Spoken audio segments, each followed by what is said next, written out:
Hi there. Today's classic read aloud is 20,000 Leagues Under the Sea by Jules Verne. This is a novel that is about an underwater tour of the world, as you'll see in the subtitle. And this author also wrote Around the World in 80 Days.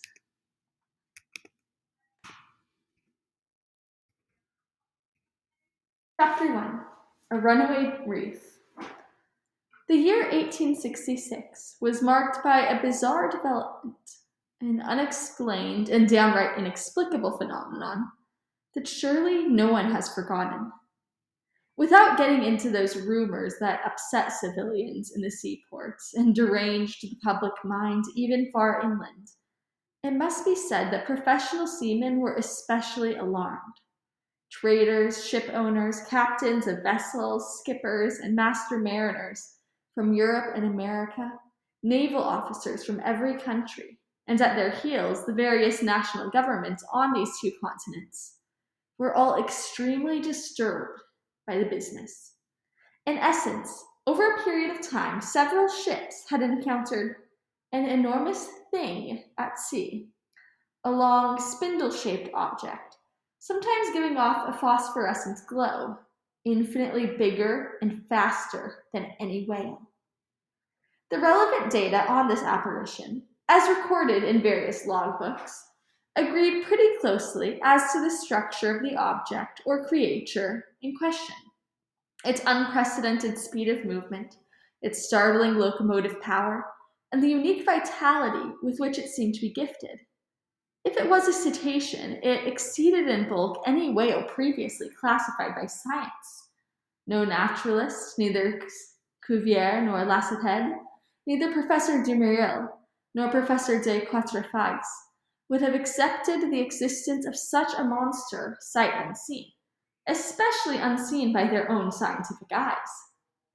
Striking an average of observations taken at different times, rejecting those timid estimates that gave the object a length of 200 feet, and ignoring those exaggerated views that saw it as a mile wide and 3 long, you could still assert that this phenomenal creature greatly exceeded the dimensions of anything then known to ichthyologists, if it existed at all.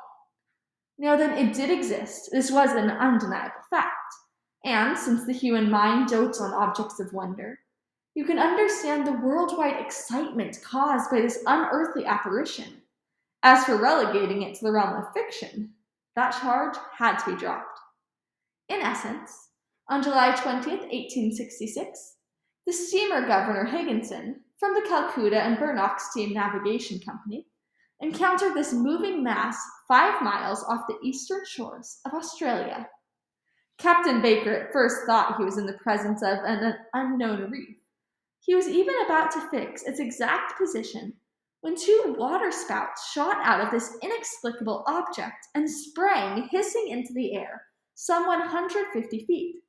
So, unless this reef was subject to the intermittent eruptions of a geyser, the Governor Higginson had fair and honest dealings with some aquatic mammal, until then unknown, that could spurt from its blowholes waterspouts mixed with air and steam.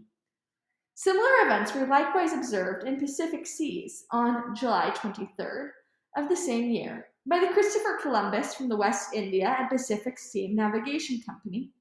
Consequently, this extraordinary cetacean could transfer itself from one locality to another with startling swiftness, since within an interval of just 3 days, the Governor Higginson and the Christopher Columbus had observed it at 2 positions on the charts separated by a distance of more than 700 nautical leagues. 15 days later and 2,000 leagues further, the Helvetia from the Compagnie Nationale and the Shannon from the Royal Mail Line, running on opposite tacks in the part of the Atlantic line between the United States and Europe, respectively signaled each other that the monster had been sighted in latitude 42 degrees by 15 north and longitude 60 degrees by 35 west of the meridian of Greenwich.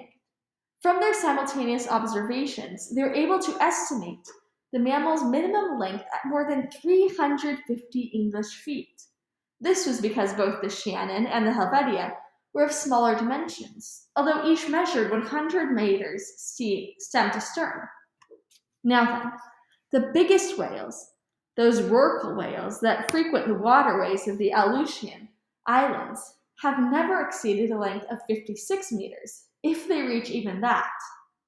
Author's note, about 106 meters. An English foot is only 30.4 centimeters. Okay, so that's referencing the height on the other page, or the length. One after another, reports arrived that would profoundly affect public opinion.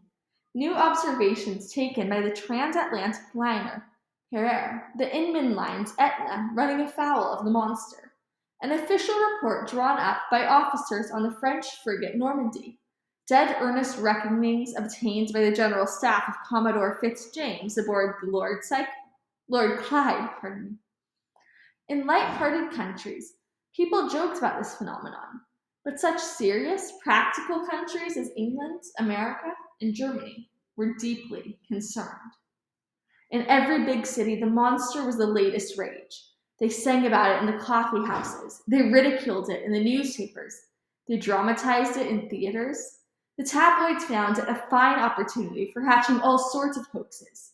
In those newspapers short of copy, you saw the reappearance of every gigantic imaginary creature, from Moby Dick, that dreadful white whale from the high Arctic regions, to the stupendous kraken whose tentacles could entwine a 500-ton craft and drag it into the ocean depths. They even reprinted reports from ancient times, the views of Aristotle and Pliny, accepting the existence of such monsters, then the Norwegian stories of Bishop Pontoppidan, the narratives of Paul Egede, and finally the reports of Captain Harrington, whose good faith is above suspicion, in which he claims he saw, while aboard the Castilian in 1857, one of those enormous serpents that, until then, had frequented only the seas of France's old extremist newspaper, the Constitutionalist. An interminable debate then broke out between believers and skeptics in the scholarly societies and scientific journals. The monster question inflamed all minds. During this memorable campaign, journalists making a profession of science battled with those making a profession of wit, spilling waves of ink, and some of them even 2 or 3 drops of blood, since they went from sea serpents to the most offensive personal remarks. So this is our beginning of 20,000 Leagues Under the Sea. If you are interested in reading more, visit Gutenberg.org.